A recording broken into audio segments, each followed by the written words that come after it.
There was a little bit of condensation on my quilt last night, but not too bad, and no rain.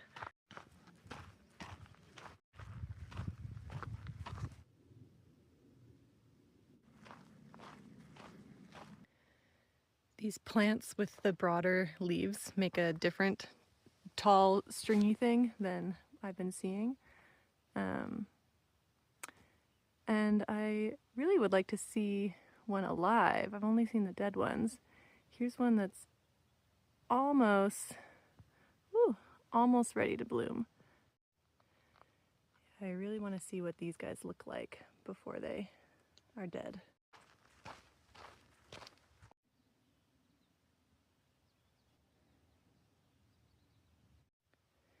Break number 1 of the day.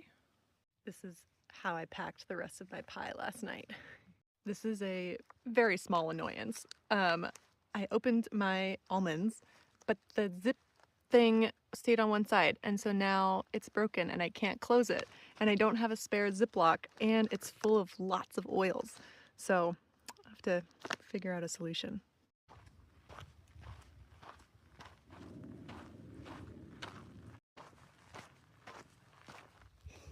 This guy broke and then kept growing. The PCT is full of life metaphors like that, isn't it?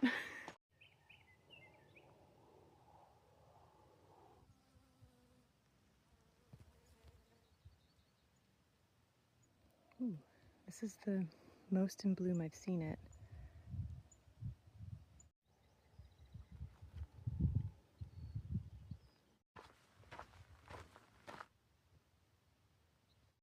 I didn't do quite a good enough job on my shorts, and it's going apart again, so I'm gonna mend it one more time. All right, let's see if that holds. I love Trader Joe's, and these ones taste so good on trail. These little, so good.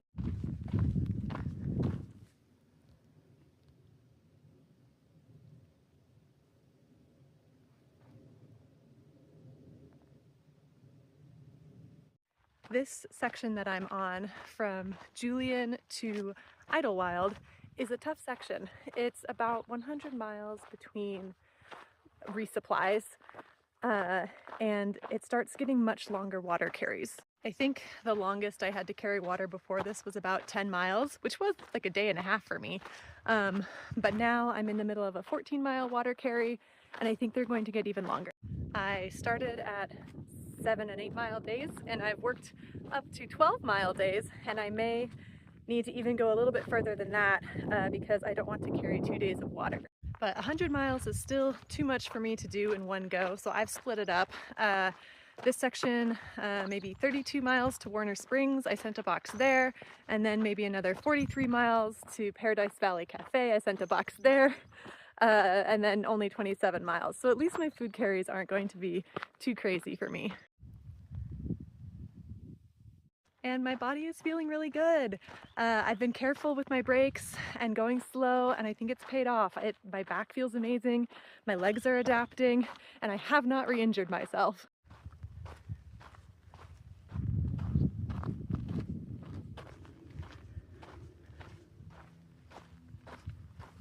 I'm eating a bar while I walk, and this is actually a milestone for me because when I started I could only do 0.85 miles at a time. There was no point in eating or drinking while I walked because my brakes were coming up so soon, but now I can do 1.8 miles of walking at a time, and I got hungry in the middle of it.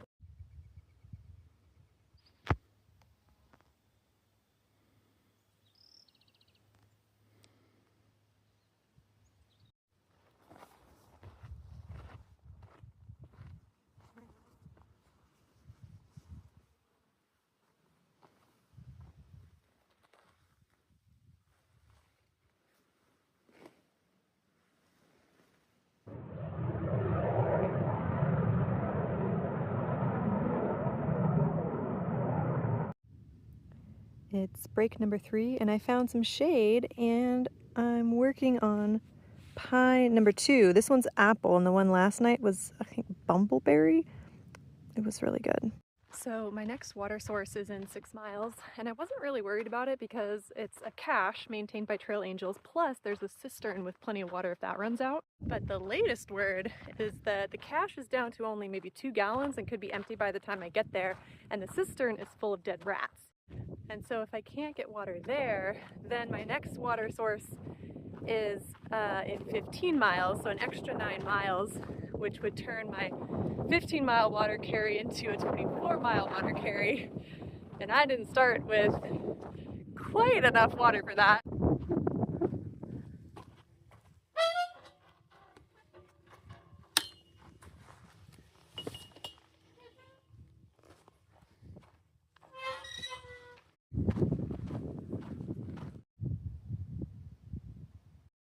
It's noon, the sun is directly overhead, and this is the most shade I can manage.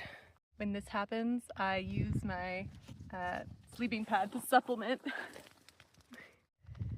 Taking breaks is so hard, especially 8 breaks a day. That's so much time just not hiking.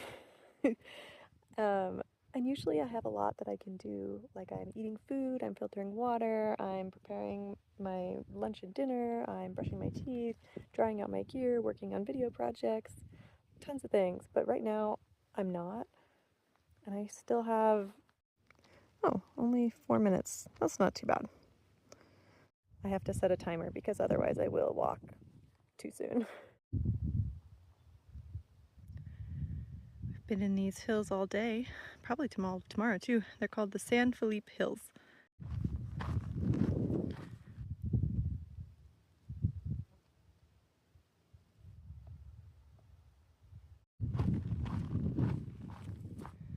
I love those little Dr. Seussian flowers.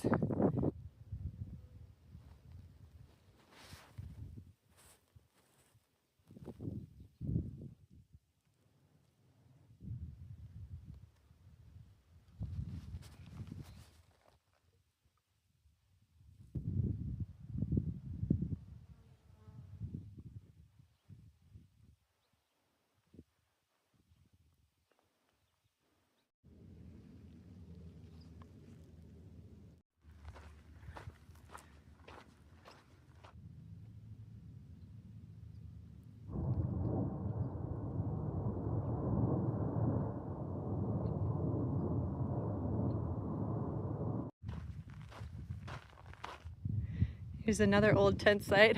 We cowboy camped and we hung our packs in the tree there because there was lots of mice. Here's another tall one with the flowers, but also fruits. So maybe the fruits are a late stage of this plant. I saw these ones before when they looked like this. Here they are, all bloomed. There's so much more green in here. Is it juniper on the left, Joshua tree on the right? Is that what those are?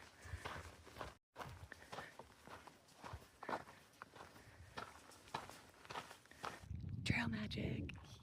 The concept of a watering hole is really real. I've already met like 10 or 12 PCT hikers on this little trail to the water. We all congregate around it and gossip. It's illegal. There's a guy who like fought the north wind.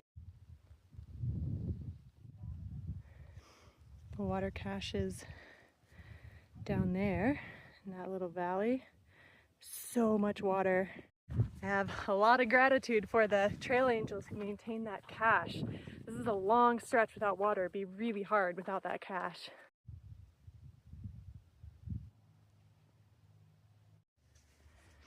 Just came up the trail all the way from there. The way the bark kind of intertwines up this whole tree is so cool. Ooh, is this poodle dog bush? This stuff is nasty. If it is poisonous and I should not touch it. The leaves look the same, but the last time I saw a poodle dog bush, it didn't have flowers, so I'm having a hard time identifying. I ate some food and got a Ziploc bag for my almonds. It was, what crumbs are these? Beans and rice.